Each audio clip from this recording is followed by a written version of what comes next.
മെയ്ദിനെ ആ ചെറിയ സ്പാനർ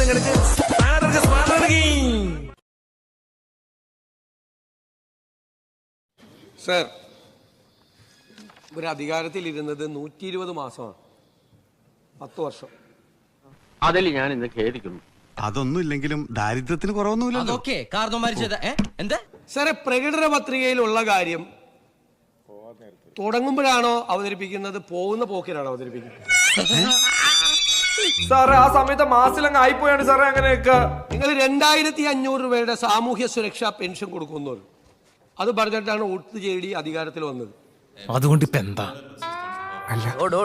ഇതൊക്കെ എന്ത് ദ്രോഹാടോ. സത്യം നമുക്ക് രണ്ടു കൂട്ടർക്ക് അറിയണല്ലേ, പിന്നെ ആരെ കാണിക്കാനാണ് ഈ ആക്ടിങ്? എന്നിട്ട് 4.25 കൊല്ലക്കാലം 1 രൂപ കൂട്ടിക്കൊടുത്തില്ല. ഞാൻ എന്നേ പറഞ്ഞില്ലേ ഇതൊക്കെ പറ്റിപ്പാണം. ഇയാളെ ഇനി നമ്മൾ വിശ്വസിക്കൂല. കള്ളെ കാട്ടുകളെ. പഞ്ചായത്ത് ഇലക്ഷന്റെ തൊട്ട് മുമ്പ് ഒരു 400 രൂപ കൂട്ടി 2000 ആക്കി, പോണ പോക്കിനാ. അതൊക്കെ ഗോപാലകൃഷ്ണൻ ഒരു നമ്പർ അല്ലേ? ഇത് എന്റെ ഒരു നമ്പറാ. പോക്കിരുത്തം കളിക്കുന്നത് അതിൽ വേണ്ട തെണ്ടി. ചക്കരക്കുളത്തിലല്ല, സെപ്റ്റിക് ടാങ്കിലായാൽ പോലും കൈയിട്ടാ പിന്നെ നക്കാതെ അടങ്ങില്ലെന്നുള്ള തന്റെ ഈ പരവേശം. നിങ്ങൾ ഇപ്പുറത്ത് 99 പേര് ഇരിക്കുന്ന സമയത്ത് ഞാൻ അപ്പുറത്ത് നിന്ന് ഞാൻ പറയാനുള്ളത് പറഞ്ഞിട്ടാ പോയിട്ടുള്ളത്. പ്രതിപക്ഷ നേതാവായിരിക്കും. ഏത് തെണ്ടിയുടെ മുഖത്തോക്കി ഞാൻ പറയും, എന്നാ ഇവന്റെ മുഖത്തോക്കി ധൈര്യമായിട്ട് പറഞ്ഞു. ഇപ്പൊ ഞാൻ വന്നിരിക്കുന്നത് ഒറ്റയ്ക്കല്ല, 101 പേര് കൂടി കൂടിയിട്ടാ. അപ്പൊ ഞാൻ ശരിക്കും പറയാനുള്ളത് പറഞ്ഞിട്ടേ പോവുള്ളൂ. ഒരു ബഹളം ഉണ്ടാക്കിയാലും ഞാൻ മാറില്ല. തന്റെ ഈ കപട കമ്മ്യൂണിസ്റ്റിന്റെ മുഖം മൂടി പറിച്ചു കീറി കാർക്കിച്ച് തുപ്പും ചാക്കോച്ചി. അങ്ങ് ശല്യപ്പെടുത്തരുത്. ഒരു ഗവൺമെന്റ് പോളിസി ശല്യപ്പെടുത്തരുത്. ഒരു ഗവൺമെന്റ് കൂവി പന്നികളുടെ ആത്മവീര്യം നശിപ്പിക്കുക, പിന്നെ കല്ലേറ്. നമ്മളെപ്പോഴും സിസ്റ്റമാറ്റിക് ആയിരിക്കണം. അങ്ങെന്തിനാ അസ്വസ്ഥനാവുന്നത്? അങ്ങിരിക്കും, ഞാൻ അങ്ങേക്ക് വഴങ്ങാന്ന്. ഞാൻ അങ്ങേക്ക് വഴങ്ങാം. ഇത് ഭയങ്കര ഇടങ്ങേറായിട്ട് വരിക. നന്ദികേട്ടവന്മാരെ എല്ലാരും കൂടെ ശവത്തി കുത്താടാ. ശോഭിക്കല്ലേ, അങ്ങനെ ചെയ്യല്ലേ. ഞാൻ let me complete my point. I am on my legs. You don't have any right. എന്താ ഷൈട്ട് പറഞ്ഞ ഒന്നും മനസ്സിലായില്ല, പക്ഷെ കാണിക്കണ്ട. ഇത് ABCDയുടെ പിന്നെ ചൂടാണ്ട് AC ഒന്നും ഇല്ല. അതോ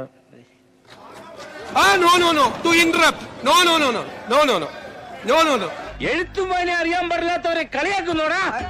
സ്കൂളിന്റെ പഠിച്ച കുട്ടി ആരെങ്കിലും ഉണ്ടോടാ നിന്റെ കൂടെ? ചൊല്ലടാ, അത് കേൾക്കൂ. വിയോജിപ്പുണ്ടാകാം, അത് വേറെ പ്രശ്നം. പക്ഷെ ഒരു ഗവൺമെന്റ് നയമല്ല പറയുന്നത്. ആ നയം മുഖ്യമന്ത്രിയല്ലേ വിശദീകരിക്കേണ്ടത്. അതൊന്നും എനിക്കറിയാൻ മേല. ഇങ്ങനെ എന്തെങ്കിലുമൊക്കെ പറയുമ്പോഴേ എന്റെ മനസ്സിനൊരു സന്തോഷം ഉണ്ടാവുള്ളൂ. ഞാൻ എന്റെ സന്തോഷം നോക്കിയാ പോരെ. മുഖ്യമന്ത്രി പ്രതിപക്ഷത്തെ നേരിടേണ്ടത് ഇങ്ങനെയല്ലോ.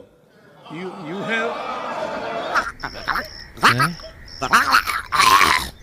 നന്നായിട്ട് അറിയായിരുന്നു ഈ എന്തൊരു ചൊറിച്ചില്. യു ഹാവ് നോ റൈറ്റ് എന്നാണ് പറഞ്ഞത്. അരസികേഷു കവിത്വ നിവേദനം മമ ശിരേഷു മാലിക മാലിക എന്നാണല്ലോ. എന്ന് വെച്ച എനിക്കും വലിയ പിടിയില്ല. അങ്ങനെയാണോ നേരിടേണ്ടത്? അങ്ങനെയാണോ പ്രതിപക്ഷത്തെ നേരിടേണ്ടത്? ഇയാളെ പറയുന്ന നിനക്കില്ലേലും കേൾക്കുന്ന എനിക്കില്ലടാ ഒരു ചളുപ്പ്. അക്കരെ നിൽക്കണ പശുവിനെ കണ്ട് ഇക്കരെ നിൽക്കണ മൂരി മുക്കറയിട്ട പശുവിന് ചെന പിടിക്കില്ല. ഇനിയെങ്കിലും ഒന്ന് മനസ്സിലായി. അങ്ങയുടെ ഗവൺമെന്റ് നയം അവസാനമായി പറയാനുള്ള അധികാരം അങ്ങേക്ക് തന്നെയായിരുന്നു. അതുപോലെ തന്നെ ഈ ഗവൺമെന്റിന്റെ നയം എന്താണ് എന്ന് ഈ സഭയെ അറിയിക്കേണ്ടത് മുഖ്യമന്ത്രിയാണ്. വല്ല കാര്യമുണ്ടോ? എന്തിനാണ് ഇങ്ങനെ ഇല്ലാന്ന് നടക്കണേ? ഞാൻ നിനക്ക് എന്ത് ദ്രോഹം ചെയ്തടാ? എന്റെ കാലനായിട്ടാണോ അവന്റെ ഇങ്ങോട്ട് കെട്ടിയെടുത്തിരിക്കുന്നത്? നയം വിശദമാക്കുന്നതിനൊന്നും ഞങ്ങളെതിരല്ല. ഏത് ഗവൺമെന്റും ആ ഗവൺമെന്റ് നയം വിശദമാക്കണല്ലോ. അത് മുഖ്യമന്ത്രി തന്നെയാണല്ലോ സംസാരിക്കേണ്ടത്. ഒരു 3 ഏത്തപ്പഴെടുത്ത് അവന്റെ ഉണ്ണാക്കി തിരികെ കയറ്റിക്കൂടെ? അലിക്കാന്റെ അവസ്ഥ കാണുമ്പോ പണ്ട് ഞാൻ സ്കൂളിൽ അഭിനയിച്ച നാടകത്തിന്റെ പേരെ ഓർമ്മ വരുന്നേ. അതേ നാടകം യോഗ ഇല്ല അമ്മണിയെ പായായിട്ട് മടക്കിയാൽ. You have no right to interrupt എന്ന് പറഞ്ഞാൽ നമ്മൾ ഇന്ററപ്റ്റ് ചെയ്യുന്നതിന് അവകാശമില്ല എന്നല്ലേ പറഞ്ഞത്. അതുകൊണ്ട് ദയവായിട്ട് അത് കേൾക്കൂ. വല്ല പ്രാന്തണ്ട ഈ ഉളകളോട് വർത്താനം പറയാൻ. നിരന്തരമായി ഞാൻ പ്രസംഗിക്കുമ്പോ എന്റെ പോയിന്റ് കംപ്ലീറ്റ് ചെയ്യാതിരിക്കാൻ വേണ്ടി ബഹളം ഉണ്ടാക്കി. അങ്ങേ പോലെ ഒരാൾക്ക് യോജിച്ചല്ല. I am on my legs എന്ന് പറഞ്ഞാൽ അതൊരു പാർലമെന്ററി വേർഡാണ്.